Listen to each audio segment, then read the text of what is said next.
with a speech titled Draw It Out, Charlie Wachowski.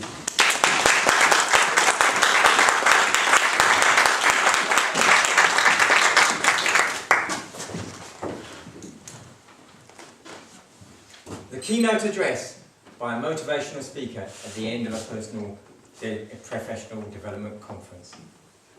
The rousing call to the party faithful in a political agenda and conference. The pep talk delivered by the football manager to his team at half-time when they're 1-0 up or 1-0 down.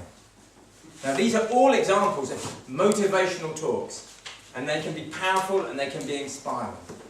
And the examples I've given you are generally delivered to people who are open and receptive and are quite motivated. Mr. Contest Chair, Madam Chief Judge, fellow Toastmasters and very welcome guests. My interest is less in delivering motivational speeches to the motivated, and I am interested in talking to those people who are less motivated. The people that the philosopher Henry David Thoreau talks about as people living a life of quiet desperation. And we can think of those groups, can't we? The students who dropped out of school, the young adults who find themselves in prison, the people suffering from life-threatening or terminal diseases. And they look really differently, don't they? Those two sets of audiences. We have the audience of the engaged. They're like everyone tonight. Shining eyes, bright, alert, most of you. It's different, isn't it? The unengaged, the unmotivated, they slump, the shoulders go down.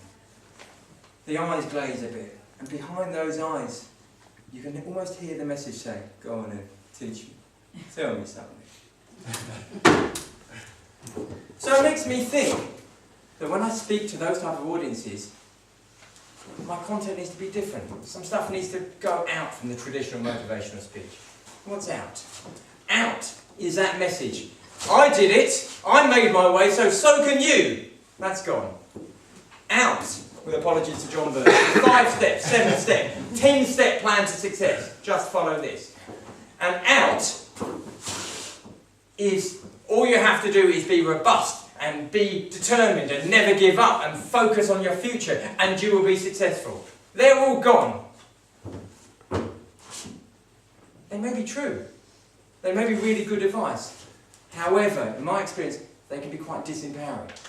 We can just take those and think, actually, I can't do that. Don't know if any of you have had the experience of listening to a powerful motivational speaker and then listen to your own internal dialogue, which says something like, yeah, it's all right for you. Yeah, I can't do it that way. It's not my thing. Yeah, I certainly have that experience. And mostly, out is what I call the illusion of happiness. I think we've heard enough from the other speakers tonight to know that life isn't all about happiness. It's about something else. Has anyone here gone to see a film or read a book where nothing happened to the main character? And why is that? Because, as we've heard from Anjana and Elizabeth and others, drama happens. Highs and lows, triumphs and tragedies. So it isn't about seeking this elusive happiness, this holy grail. It's about learning to have the resilience, learning to have the robustness to cope with whatever comes our way. And learning to have it in our own way. Now, I really wish I knew this about 10 or 12 years ago when I met Brian. I met Brian in hospital. He was similar to me. He had a wife and young children. He had a similar cancer to me as well, quite an aggressive one. I was doing okay, and Brian wasn't. And Brian didn't make it, Brian died. And I tried to help Brian, and I tried to help Brian by showing him to do it my way, because my way was working. And what I didn't realise, I needed to help him to see that he could do it his way.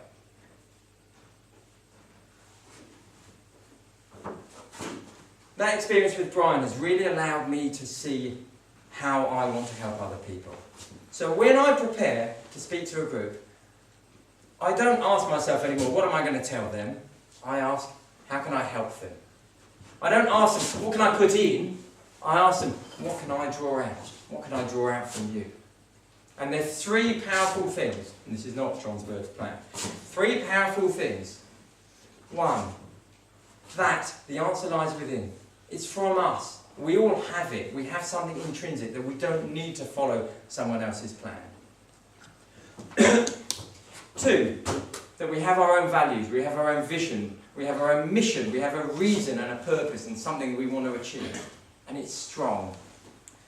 And three, that although they may be quite latent at the moment, we all have the skills, we all have the abilities, and we all have the way that we can produce what we need to produce in our lives. So when I go and talk to cancer patients, I don't tell them my story. I don't know about their pain, I don't know about their suffering, I don't know about their anguish. How can I? I only know about mine. And that ain't about me. So what do? I help them to see the joy in their lives, even in difficult circumstances. We remind each other about the love that we have in our lives and how we can tap into that. And we look for those moments, even in moments of pain, to be able to find a way to be robust and resilient. And what happens is a shift. What happens is people start to see ways that they can help themselves. They stop looking out there and they start looking in here.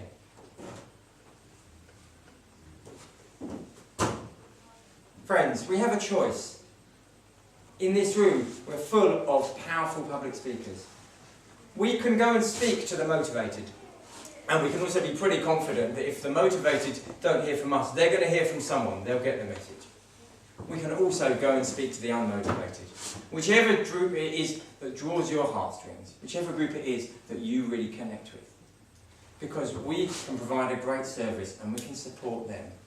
And it will be very rewarding for us. But most importantly, it will be very rewarding for them because they would have done it themselves.